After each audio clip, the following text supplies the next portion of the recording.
পরকিয়া নামক এই ভয়ঙ্কর অপরাধ থেকে বাঁচার কি উপায়? এক নাম্বার উপায় আল্লাহরে ভয় করা। আল্লাহকে ভয় করা কাকে বলে?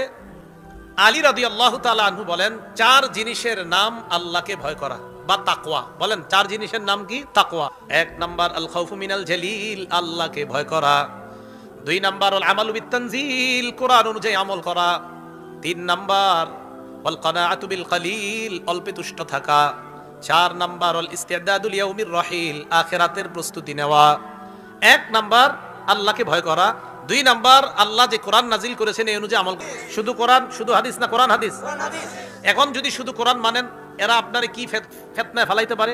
সূরা হজের ৭৭ নাম্বার আয়াতে আল্লাহ বলেন, ইয়া আইয়ুহাল্লাযীনা আমানুর কাউ, হে ঈমানদারগণ তোমরা রুকু করো, ওয়াসজুদু সিজদা করো। কোরআনে আছে রুকু করো ঈমানদার, কোরআনে আছে সিজদা করো। কিভাবে রুকু করো? কোরআনে নাই। কিভাবে সিজদা করো? কোরআনে নাই। কোরআনে আছে নামাজ পড়ো, ফজরের নামাজ যে 2 রাকাত ফরজ এটা কোরআনে নাই। কোরআনে আছে নামাজ পড়ো, জোহরের নামাজ যে 4 রাকাত এটা কোরআনে নাই। কোরআনে আছে নামাজ পড়ো, আসরের নামাজ যে 4 রাকাত ফরজ এটা কোরআনে নাই। কোরআনে আছে নামাজ পড়ো, মাগরিবের নামাজ যে 3 রাকাত ফরজ এটা কোরআনে নাই। কোরআনে আছে নামাজ পড়ো, এশার নামাজ যে 4 রাকাত ফরজ এটা কোরআনে নাই। এটা কোথায় আছে? সূরা হাশরের 7 নাম্বার আয়াত, আমার নবী যা দিয়েছেন তা গ্রহণ করো। আমি কোরআনে বলছি নামাজ পড়ো, আমার নবী বলে দিয়েছে ফজর 2 রাকাত, অতএব ফজর ফরজ 2 রাকাত। আমার নবী বলে দিয়েছেন জোহর 4 রাকাত, অতএব জোহর নামাজ 4 রাকাত ফরজ, আসর 4 রাকাত ফরজ, মাগরিব 3 রাকাত ফরজ, এশা 4 রাকাত ফরজ। কেন? আমি বলেছি আমার নবী যা দিবেন সেটা তোমরা গ্রহণ করো। শুধু কোরআন মানলেই হবে না, কোরআনের আমার হুকুমগুলা আমার নবীর ব্যাখ্যা অনুযায়ী মানো।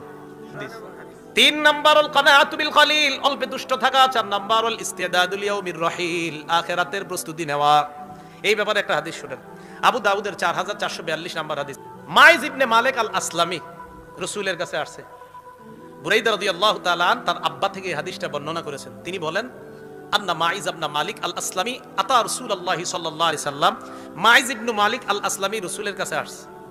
আসার পর কয়, ইয়া রাসূলুল্লাহ লাকাদ যালামতু নাফসি, আমি নিজের উপর জুলুম করেছি। নবীজি মন দিয়ে শুনতেছে, কি বলে দেখি। হুজুর আমি নিজের উপর জুলুম করেছি, জানাইতু, আমি ব্যভিচার করেছি, আমি জিনা করেছি। নাউজুবিল্লাহ।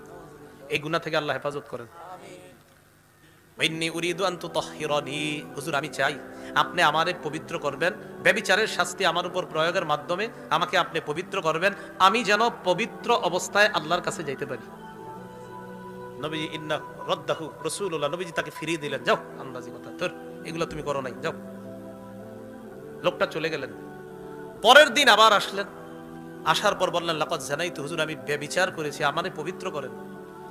রাদ্দাহু সানিয়া, দ্বিতীয়বার আবার ফিরিয়ে দিলেন। ফারসালা রাসূলুল্লাহ সাল্লাল্লাহু আলাইহি ওয়াসাল্লাম ইলা কওমিহি, নবী একজন প্রতিনিধিকে তার এলাকায় পাঠাইলেন, যাও তো গিয়ে জিজ্ঞাসা করবা তো এই লোকটার মাথায় কোনো সমস্যা আসেনি, আমার এসে বারবার কয় জিনা করছে। নবীজির প্রতিনিধি এলাকায় গেলেন, যাওয়ার পর বললেন, মাইজ ইবনে মালিক আল আসলামী কেমন মানুষ, তোমাদের মাঝে মাথায় কোনো ঝামেলা টামেলা আসেনি? জনগণ জবাব দিলেন, মা না'লামুহু ইল্লা ওয়া ফিল আকলি মিন সালিহিনা ফিমা নুরা, আমাদের জানা মতে তার মাথায় কোনো সমস্যা নাই, পুরা ঠিক আছে। তৃতীয় দিন যখন হয়ে যায়, আবার আল্লাহ নবীর কাছে আসলেন। আসার পর বললেন, ইয়া রাসূলুল্লাহ ব্যভিচার করেছি, আমাকে আপনি পবিত্র করেন। নবীজি আবার তাকে ফিরিয়ে দিলেন। আবার প্রতিনিধি আল্লাহর নবী ওই এলাকায় পাঠায় যাওয়ার পর তিনি প্রশ্ন করলেন, জনগণ জবাব দিলেন, আন্নাহু লা বাসা বিহি ওয়ালা বিআকলিহি, তার মাথায় কোনো সমস্যা নাই, তার আকলেও কোনো সমস্যা নাই। ফালাম্মা কানা রাবিআ, চতুর্থ দিন হওয়ার পর, হাফারা লাহু হুফরা, নবী তার জন্য একটা গর্ত খনন করলেন। গর্তের মধ্যে তাকে রেখে আমার নাস ফারুজিমা, আল্লাহ নবী মানুষকে বললেন যেন তাকে পাথর মারা হয়, পাথর মেরে তাকে হত্যা করা হয়, জিনার শাস্তি প্রয়োগ করা হয়। এই লোকটা জিনার শাস্তি নিয়ে দুনিয়াতে যাওয়ার পর এক নারী আসছে নবীজির কাছে, গামিদিয়া গোত্রের। এই নারী আল্লাহ নবীর কাছে এসে বলে, ইয়া রাসূলুল্লাহ লাকাদ জানাইতু তাহহিরনি, আমি ব্যভিচার করেছি, আমাকে আপনি পবিত্র করেন। আগের জন ছিল পুরুষ, এই নারী। ইন্নাহু রাদ্দাহা, আল্লাহ নবী তাকে ফিরিয়ে দিলেন। ফালাম্মা কানা মিনাল গাদ, পরের দিন ওই নারী আবার আল্লাহ নবীর কাছে আসলেন। আসার পর নবীকে বললেন, লিমা তারুদ্দুনি, কেন আপনি আমাকে ফিরিয়ে দিচ্ছেন? লাআল্লাকা আন তারুদ্দানি কামা রাদাত্তা মাইজান, হয়তো আপনি আমাকে এমন ভাবে ফিরিয়ে দিচ্ছেন যেমন ভাবে আপনি মাইজকে ফিরিয়ে দেন। নবীজি যখন এই কথা শুনতেছিলেন, এক পর্যায়ে ওই নারীটা বলে, ওয়াল্লাহি ইন্নী লাহুবলা মিনাজ জিনা, ইয়া রাসূলুল্লাহ আল্লাহর কসম, বেবিচার করার কারণে আমার পেটে এখন সন্তান। বেবিচারের কারণে পেটে সন্তান। হুজুর আর কিভাবে বললে বিশ্বাস করবেন? নবীজি বললেন, আচ্ছা ঠিক আছে, ইম্মালা হাত্তা তালিদি, তাহলে এখন না যাও, তোমার সন্তান হওয়ার পর তুমি আস। আল্লাহ রাসূল সাল্লাল্লাহু আলাইহি সাল্লাম অপরাধী যারা, তাদের অপরাধের শাস্তি তাদেরকে দিবেন, কিন্তু অপরাধের মাধ্যমে যে দুনিয়াতে আসবে তার সম্পূর্ণ অধিকার নবী নিশ্চিত করছেন। হাত্তা তালিদি, তোমার সন্তান জন্ম হবে তারপর আসবে। এই মহিলা অপেক্ষা করতেছে, অপেক্ষা করার পর সন্তান জন্ম নিস। আতাতু বিল ওয়ালাদি ফি খিরকা, কাপড়ের মধ্যে সন্তানটারে নিয়ে নবীজির কাছে আয়েশা কয়, হাদা কদ ওয়ালাদতুহু, হুজুর এই যে এই সন্তানটা আমি জন্ম দিছি। নবীজি বলতেছে, তাড়াতাড়ি বিচার করেন, আমারে পবিত্র বানান। সুবহানাল্লাহ। নবীজি বললেন, হ্যাঁ ঠিক আছে, এখন না, নিয়ে যাও এটারে। আরদিহি হাত্তা তাফতিমি, দুধ পান করাও, দুধ ছাড়ানোর আগ পর্যন্ত দুধ পান করাও। এখান থেকে আমরা দ্বিতীয় শিক্ষাটা পাইলাম, শিশুর অধিকার মায়ের দুধ। আল্লাহ নবী এই অধিকার থেকে শিশুকে বঞ্চিত করেন। তাহলে শিশুর অধিকার দুধ, এই অধিকার থেকে আল্লাহ রাসূলের শিশুকে বঞ্চিত করেননি। জি, এটা আমাদের নবী সাল্লাল্লাহু আলাইহি সাল্লাম। যাও দুধ পান করাও, পরে আসো। মহিলা নিয়ে গেছে, দুধ পান করাইছে, করানোর পর ছেলেটাকে নিয়ে আসছে। আনার পর নবীজি সাল্লাল্লাহু আলাইহি সাল্লামের কাছে আসার আগে নারী চিন্তা করতেছে, এবার গেলে যে আল্লাহ নবী কি করে আল্লাহ জানে। আগে থেকে একটা রুটির টুকরা হাতে দিয়ে দিস, নবী যেন দেখলে বুঝতে পারে না এই সন্তান এখন অন্য খানা খাইতে পারে। নবীজির কাছে আসছে, আসার পর বললেন, ইয়া রাসূলুল্লাহ হাদা কাদ আকালাল খুবজা, এই যে দেখেন এই ছেলে এখন রুটি খাইতে পারে। নবীজি বললেন, হ্যাঁ এবার ঠিক আছে। দাফাস সাবিয়া ইলা রাজুলিন মিন আসহাবিন নবী সাল্লাল্লাহু আলাইহি ওয়াসাল্লাম, শিশুটাকে আল্লাহ নবী একজন সাহাবীর কাছে দিলেন, সাহাবী যেন তাকে লালন পালন করে। তাহলে ভ্রূণ হত্যা নবী সমর্থন করলেন না। মায়ের দুধ সন্তানের অধিকার, এই অধিকার থেকে শিশুকে নবী বঞ্চিত করলেন না। 3, এই সন্তানটা কোনো ডাস্টবিনের মধ্যে নবী ফেলে দিলেন না, একজন সাহাবীকে দায়িত্ব দিলেন লালন পালন করা। তিনি আমাদের নবী। হুফিরা লাহা ইলা সাদরিহা, এই নারীর জন্য বুক পর্যন্ত গর্ত করা হলো, নারীকে ওই গর্তের মধ্যে রাখা হলো। আমারান নাস ফারাজামুহা, নবী জনগণকে আদেশ করলেন, পাথর মারো। পাথর মারা শুরু করলো। ফায়ুকবিলু খালিদ ইবনুল ওয়ালিদ বিহাজারিন ফারামা রাসাহা, খালিদ ইবনুল ওয়ালিদ একটা পাথর নিয়ে আইসা ওই নারীর মাথা বরাবর মারছে। তানাদ্দাহাদ্দামু আলা ওয়াজহি খালিদ, খালিদ ইবনুল ওয়ালিদের চেহারার মধ্যে গিয়ে ওই নারীর রক্ত পড়ছে। রাগ হয়ে গেছে, তোমার রক্ত আমার শরীরে আসবে কেন?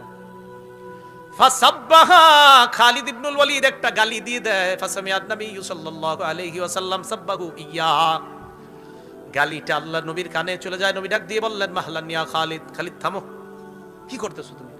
হুজুর এর রক্ত আমার শরীরে লাগছে। নবীজি বললেন, খালিদ লাকাদ তাবাত তাওবা, এই নারী এমন এক তওবা করছে, লাউ তাবাহা সাহিবু মাকসিন লাগুফিরা লা, বান্দার হক বিনষ্টকারীরাও যদি এরকম তওবা করতে পারতো আল্লাহ মাফ করে দিত। কার ভয়ে এই নারী আর পুরুষ দুজন শাস্তি মাথা পেতে নিলেন? আল্লাহর ভয় স্বামী স্ত্রীর মাঝে যদি দিয়ে দেওয়া যায়, তাহলে তাদের মাঝে গুনাহের আসক্তিটা কমে যাবে। পরকিয়া যেই ভয়ঙ্কর একটা অপরাধ, এই অপরাধ প্রবণতা কমে আসবে। ইলেকট্রনিক মিডিয়ার অপব্যবহার, পাশাপাশি গুনাহ থেকে বেঁচে আল্লাহর ভয় যদি তাদের মাঝে থাকে, ইনশাআল্লাহ এই অপরাধ থেকে প্রত্যেকটা পরিবার বেঁচে যাবে।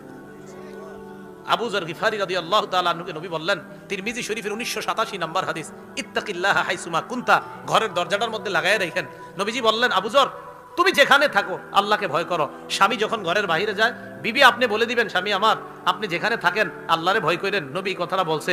আর স্বামীও আপনার স্ত্রীকে বলবেন, আমি তো বাইরে যাচ্ছি, তুমি যেখানে যে অবস্থায় থাকো আল্লাহকে ভয় করো। দুইজনকে উপদেশটা দেন, যে নবী তার সাহাবী আবু যরকে বলছে, যেখানেই থাকো আল্লাহকে ভয় করো। যেখানেই থাকো কাকে ভয় করো? আল্লাহকে। তাহলে এই তাকওয়া যদি অর্জন, প্রত্যেকটা ঘরে ঘরে তাকওয়ার বিষয়টা দেওয়া হয়, তাহলে গুনাহের প্রবণতা কমে আসবে। পাশাপাশি বুখারীর একটা বর্ণনা শুনিয়ে দেওয়া, রাসূলের সাহাবী আব্দুল্লাহ ইবনে মাসউদ বলেন, একজন ইমানদার এমন, ইন্নাল মুমিনা ইয়ারা যুনুবাহু কান্নাহু কাঈদুন তাহতা জাবাল, ইমানদার তার গুনাহগুলারে মনে করে একটা পাহাড়ের মতো, এই পাহাড় তার উপর পড়তে পারে। আর পাপাচার গুনাহকে মনে করে একটা মাছির মতো।